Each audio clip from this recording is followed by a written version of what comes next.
Hello viewers, আসসালামু আলাইকুম। সবাই কেমন আছেন? আপনারা আশা করি ভালোই আছেন। আজকে আমি আপনাদেরকে দেখাবো যে বায়োসেলে যে অনলাইনে যে পেমেন্ট এবং পেমেন্ট সংক্রান্ত যে সকল সমস্যা আছে, শুধু পেমেন্ট নয়, যা কিভাবে অ্যাপ্লাই করবেন সম্পূর্ণ ডিটেলস আমি আপনাদের এখন দেখাবো।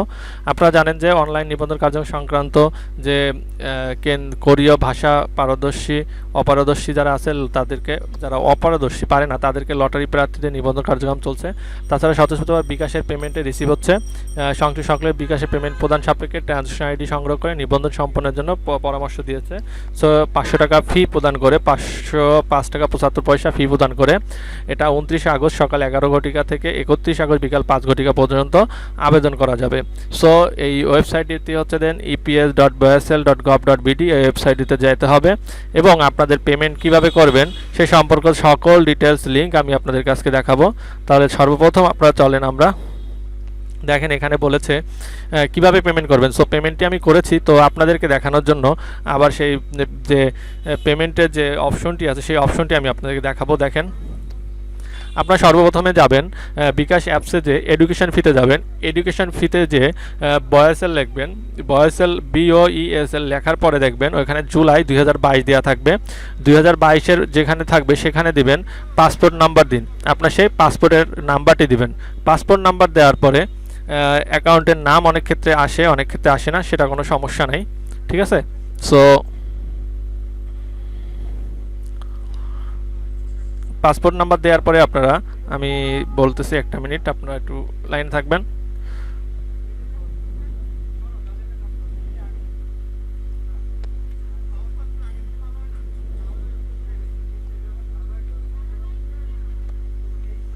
হ্যাঁ, আপনার পাসপোর্ট নাম্বার দেওয়ার পরে আপনাদেরকে এখানে একটি জিনিস দেখাবে, সেটি হচ্ছে গিয়ে পেমেন্টের যে কত টাকা সে টাকাটি দেখাবে। আপনারা 500 টাকা 5 টাকা 75 পয়সা কাটবে, সে কেটে নেবে। কেটে নেওয়ার পর একটা রিসিপ্ট দিয়ে রিসিপ্টটি সংগ্রহ করে রাখবেন এবং সেখানে একটি ট্রানজ্যাকশন আইডি থাকবে, সেটি সংগ্রহ করবেন। সো আমি ট্রানজ্যাকশন আইডিটি আগে থেকে কপি করে রেখেছি এবং সেই ওয়েবসাইটে ঢুকেছি। ওয়েবসাইটে ঢোকার সাথে সাথে এমন একটি ইন্টারফেস পাবেন, Bangladesh overseas employment and service limited, this application portal is best viewed at Google Chrome browser version এত।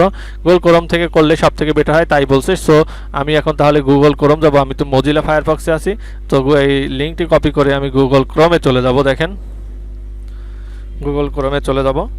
গুগল ক্রোমে যাওয়ার পরে আমরা এখানে আমাদের বলেছে, সো আমরা আমাদের পাসপোর্ট নাম্বারটি দেব। আপনারা আপনাদের পাসপোর্ট নাম্বারটি সুন্দরভাবে লিখবেন, ভুল না থাকে।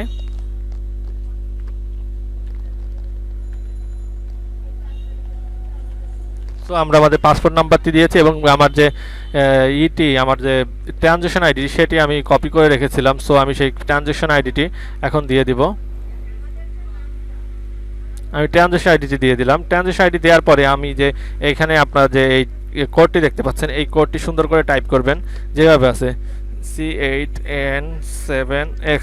দেওয়ার পরে সাবমিট অপশনে ক্লিক করবেন। দেখেন এমন একটি ইন্টারফেস আসবে।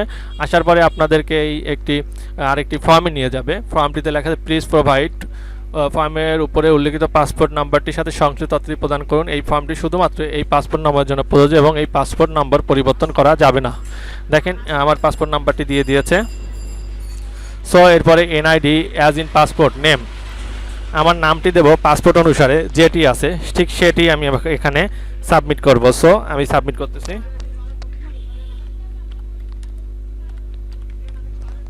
আমি আমার পাসপোর্ট নাম্বারটি সাবমিট, এখানে মেল হলে মেল, ফিমেল হলে ফিমেল। আমার পাসপোর্ট যে ডেট আছে ইস্যু ডেট, আমি সেই ইস্যু ডেটটি পাসপোর্ট দেখে দিয়ে দেবো।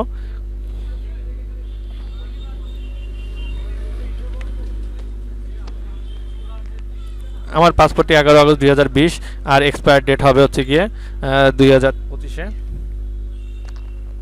11 আগস্ট 2025। এরপরে ডেট অফ বার্থ দিব।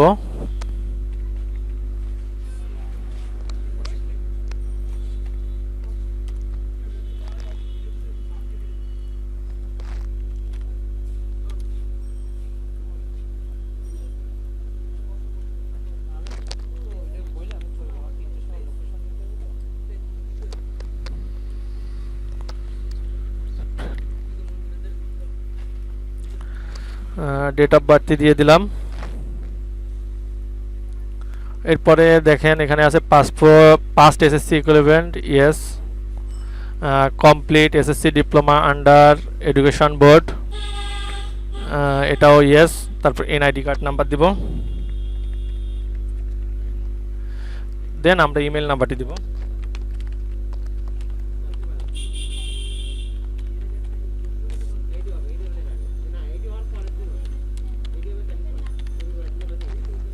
দেন পাসপোর্ট যে স্ক্যান করেছিলাম আমরা সেই পাসপোর্টের স্ক্যান কপিটি দিয়ে দেবো। ম্যাক্সিমাম 60 কিলোবাইট, ওকে। 60 কিলোবাইট চেয়েছে ম্যাক্সিমাম, দেখি 60 কিলোবাইট একটু বেশি হয়ে গেছে, কমাতে হবে। এটা আমরা ছবিটা দিয়ে দিই।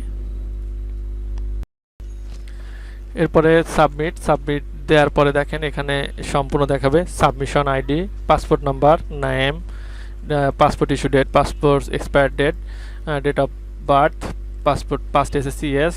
আর আপনারা এটা কমপ্লিট ডিপ্লোমা যদি না দিয়ে থাকেন নো, এনআইডি নাম্বার দিবেন, ইমেল, আর ম্যানুফ্যাকচারিং অ্যাসেম্বলি, আর সাবমিশন ডেট এটা রেজিস্টার্ড।